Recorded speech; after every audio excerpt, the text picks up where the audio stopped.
Okay, we're going to call to order this Excise special meeting.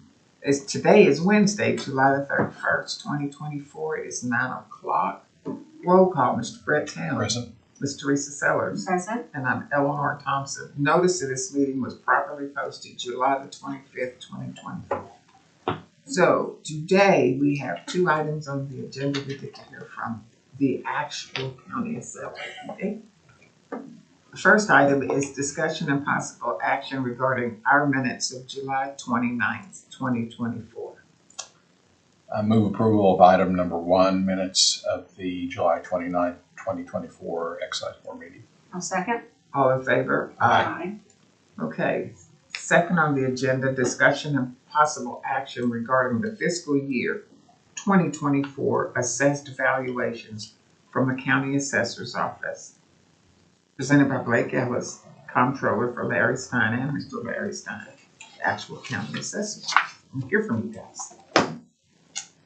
First of all, thank you for all of your hard work. I know it's more than most people can fathom, the technicalities and the budgetary constraints, the budget, all of the things that you have to do, especially dealing with property owners who may have differences of opinion, and I appreciate all that you do for that and for our office, and the friendliness and kindness you've extended to my staff. I appreciate it very, very much. And we are here today to finalize the year and get you to sign the final document of the assessments for Oklahoma County. And I appreciate your service, and I would appreciate all your signatures on this document so we can get it filed with the appropriate authorities. Just for the benefit of people who may be watching us on the internet, explain to them that we are related to the state board and to the tax commission. It is practically a trifurcated system. The tax commission requires certain documents to be filed. You, as the board of equalization, and also the excise board, have dual duties. And the board of equalization is to ensure the properties are fairly assessed and valued. But the excise board is effectively the entity that approves all of the budgetary constraints and possibilities for the county. And we are all, every county in the state is monitored very carefully by the state tax commission and the ad valorem division, particularly through the auditor and inspector's office and the tax commission officials, because if people don't realize that the property taxes that are associated with the assessment of value are one of the most fundamental and most reliable sources of income for the important things that the state of Oklahoma has decided to do. More than half of the budget will go to public schools, public education. And that is a determination the state has made because we're a very populous state, and we want to have a great educated workforce and a populace that knows, that have the ability to work and the ability to do all of the things that we expect in a society. Because it's a lot cheaper to pay for schools than it is to build new prisons. Right. And we're closing out a fiscal year which ended June 30th, and we'll continue to meet after this for the next fiscal year. Exactly. This is effectively the last part of the collection of data based on centrally assessed properties from the state. The state centrally assesses airlines and other things and then proportionately puts out that value to the counties so they can not only enjoy the revenue instead of having it all go to a capital county like Oklahoma County, which has more value than any other county in the state, about $98 billion worth of value. These are centrally assessed so they can dole out those funds to the local communities so they can enjoy some of that revenue for their public schools. Okay. All righty. I have just a couple of questions. I'm sorry, I'm allowed to take questions. And this is mostly because I knew, but I'm curious how the $24 million in lost revenue compares to last year. It's increasing every year. We will see an increase on that coming year. This is the 23 number, the $24 million of diverted funds. Right. And as the value of property grows, the 3 and 5% is a very important part of that, because the amount of dollars that we're talking about currently, we're looking at $197 million that wouldn't be coming in. Most of that going to public schools. So this constitutional change that limited it to 3 and 5% was expected and predicted to be the inflation rate. But the inflation rate has changed. And when we're looking at that $197 million that would be coming in for public schools, technology centers, state colleges, those funds will be trying to catch up forever. If the economy turns and goes the wrong direction, we'll still be increasing assessments every year to be able to catch up to collect that $197 million. Anything else? Does that make sense? Does it make sense enough? Yeah, because I was really trying to understand too what where those differences were, and I couldn't answer that question. That number It was we have, mostly because of inflation, then it sounds yes, like. and we have a report, because there's the market value and the taxable market value. And that number comes from the difference in those two. And the way the market is increasing so fast, that's why the gap is getting larger and larger. I was quizzing Blake earlier. I said, I think, should I talk about Newton's third law? And Newton's third law is for every action, there's an opposite and equal reaction. This is the action. The opposite and equal reaction is that the county loses $24 million a year, and we've got to run a jail. We can't make the improvements we need on our current jail if we're losing $24 million in revenue. I'm not saying that any of these are bad. I'm saying that they take away money and we aren't reimbursed. And I've talked to a company that wants to invest a lot of money into Oklahoma County on low-income housing. They're wanting a total exemption from property taxes. That's not what the state law allows. You have to have an entity that is tax exempt and meet all sorts of criteria. And he said, well, maybe we need to go out to the legislature and change it. I said, if you want to go to the legislature, I'll go with you. But I'm not going to let you take away more money from the county. We're going to get reimbursed for those lost revenues because we are the largest county. We have the largest jail operation. We have the largest licensed restaurant. We serve more more meals. We deliver more psychotropic drugs than most state prisons. And we're trying to run a jail on a limited amount of money, and we've got to have some sort of reimbursement. And the legislature gets told this every year. And I just want to make sure everybody knows that when you're trying to figure out why we don't have the money to do something, it's not because we're not doing our job. It's because we don't have the revenue stream. And it's great to talk about. I mean, I hear people all the time arguing with me on social media saying, if you're 65, you ought to do away with property taxes because I paid my fair share. And I'm sitting there thinking, aren't you glad your parents didn't have that attitude when you were in school? Because my parents were part of a society that wanted to have everybody have an opportunity. I think people basically do not understand where the money goes. I think they hear and they see a vote on a bond issue for a school, but they don't get the connection of how the money gets divvied up. The other thing is, which I really have a problem, the war between the city and the county. The city has a heavy foot and keeps taxing and keeps taxing. And so the county doesn't get a chance. Every time the county thinks it's going to pass a sales tax for the jail or for any other reason, the city steps up and says, no, we don't want to be known as a high tax state. And then before one tax can expire, they come with an extension.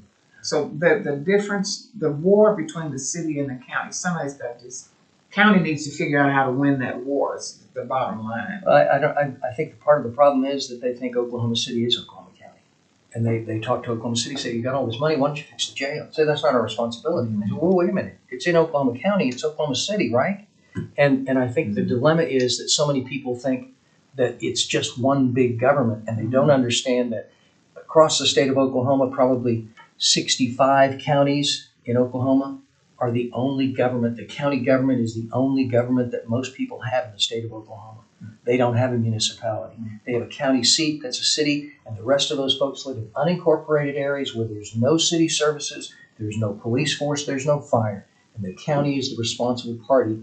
And in those 65 or more counties, everybody knows who their county officials are. They know who their state senator is and their state legislator, but they don't understand what we have to go through in Oklahoma County. I don't want to talk about fighting Oklahoma City, but when you've got $1 billion plus budget, and we've got a $120 million budget, and nobody says to the county, hey, why don't you maybe run a jail? No, there's a constitutional mandate that we run a jail.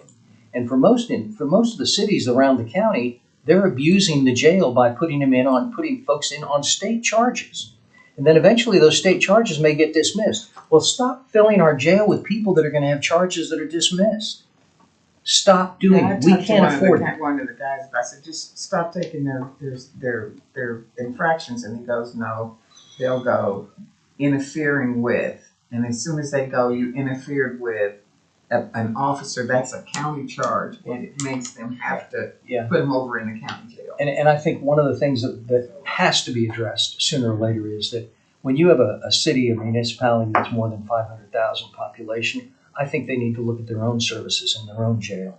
Because when we're looking at 19 cities and towns and one city is providing most of the population for our county jail, there ought to be some sort of a designation where if you've got that much population, then you need to run your own jail, because we're in tough financial straits right now. And when you've got a sales tax that increases tremendously for the cities and towns across the county are having revenue streams that are increasing every year. We're stuck on a ad valorem system that is going backwards. When we're looking at our budget, you can't live on a 2.7% increase when inflation's 10 and 15%. And that's our dilemma in Oklahoma County. And I want everybody to know, welcome to my world, trying to explain this to folks. It's a very complicated process, and I don't know of anybody that's ever voted for a bond issue. Nobody's ever voted for that, according to me. The people I get to visit with, I didn't vote for it. And it's in the middle of March, and they're hoping for a snowstorm. And they get and we have $1 billion in the Oklahoma City School District in the November before last. They raise $1 billion in bonds. People are having $200, $300, $400 increases in property taxes, and they're complaining to me. And I'm saying, did you not see the bond issue? Did you not ask what it would do? So don't blame me for what you voted for. I mean, I can't help you on those. You know, the city of Edmond's contemplating a 14-15 mil bond issue. Yeah, Geo, and that's a 50% plus one vote. Yeah. That's not a 60% supermajority. I don't know. I sat on the committee and I thought it was too much. In the end, I voted for it, but I thought earlier, let's take this a little slower. Let's not go 10 years. Let's go about 7, which I think we could have paid it off in 5. But it's going to be a couple $100 per 1,000. Do people know that? 1,000 assessed. No, I mean, just on a $100,000 home, it's going to be a couple $100. You know how many $100,000 homes there are in Edmond? Oh yeah, our average is $318,000. When is this gonna happen? They're going to try to get it done by November for the November ballot. I think we're going to. They also are trying to take one of the temporary sales taxes and make it permanent. And they also took And we're going to. I think we're going to get that taken. They also off. passed a motel tourism tax. Yeah. Correct. Which almost, it was very close, and that's a tax that no one in town pays. Right, so many visitors. Well, unless you have power outage and they all run from that. That's just, I mean, and that's what we've seen all year, Larry, is people have come to us and said, you know, I'm hurting now because not only are my taxes or my property values going up, but my insurance has doubled. Exactly. And I'm seeing another $150 a month taken out for escrow. Right. Tell them to pay their house off and then they don't have to worry about that but once a year. So it's only do it once a year. So I mean, this was really a different year for us. Yeah. But do you all have a presentation, or would you like? I've got some questions that you may answer.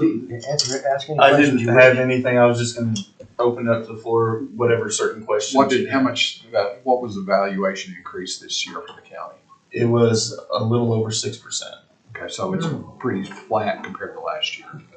Yes. It's pretty equal. Okay. Yes, compared to last year, pretty flat. It's about so just a little over the 3 and 5% limitations. If those limitations were on there, it could have been higher. And if the sales weren't going the way they were, we probably wouldn't have seen that. Public service went up quite a bit. Out of the 3 portions, the real estate was, I believe, 5.5%. Personal property went up, and public service went up about 7 or 8% in that range, which was good because that helped. Sometimes we just hope that at least stays flat, but it went up by quite a bit this year, so that's a good thing. But yes, we did but then TIFs went up as well. Right. We do have one that in a couple of years should be dropping off, which is a large one. You know which one it is? Bass Pro. It's downtown. TIF 2, the But, downtown. but remember that while the other TIFs, 13 or 14 other TIFs, how many other TIFs are there? Oh, there's almost 20 in the Almost county. 20, so when you have 19 other TIFs, if the investment is attractive and the value continues to go up on the new TIFs, while the old TIF may be expiring, you're still not gonna get, it'll be a $2 million approximately infusion into our budget, but while the other TIFs increase, then more money will be diverted from our budget. And TIFs are becoming more popular all the time by the suburbs. Yes. Yeah.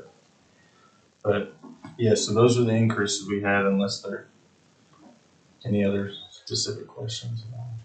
So what we would vote on today is vote to accept for signature this document. Yes, sir. Yes, just accept and approve the document, and then, yeah, there's a signature page for signing. This is something. Name the official name of the document. This is the assessor's report to the excise board. And then, yeah, once it's signed, then I will scan this in, I will send this entire copy, goes to the state auditor inspector. Which is a voluminous document of all And then sorts of data. they will load it on their website. And there's a spot for the assessor report to the excise board where every county goes on. And that's where any of the schools, any entity or CPAs they can go on there and retrieve that document from that. And we do go on our website, I will have a link that takes you to their website to get the document. Okay. I'd like to move on item number 2 that we accept for signature the assessor's report to the Oklahoma County Excise Board. A second. All in favor? Aye. Okay. Let's sign. Sign. Does it matter if it's blue or black? I don't believe it matters. It's not. I don't think you're allowed crayons. You're asking us, do you I'm have gonna us sign it on my document hand and let no you sign it your front. I know. I don't like that. I don't like that at all. But every time I create an abstract, I put an abstract painting on it. So that's always fun.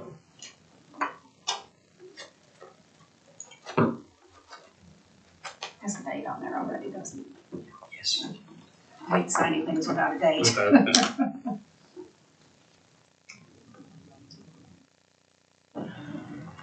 Thank you all again for all you do for Oh, us. sure. It is a wonderful relationship and I appreciate it very much. Thank you very much. We'll be sending a copy to the clerk's office. I will bring this hard copy back down. All right. I have to go to a budget board meeting. Sure.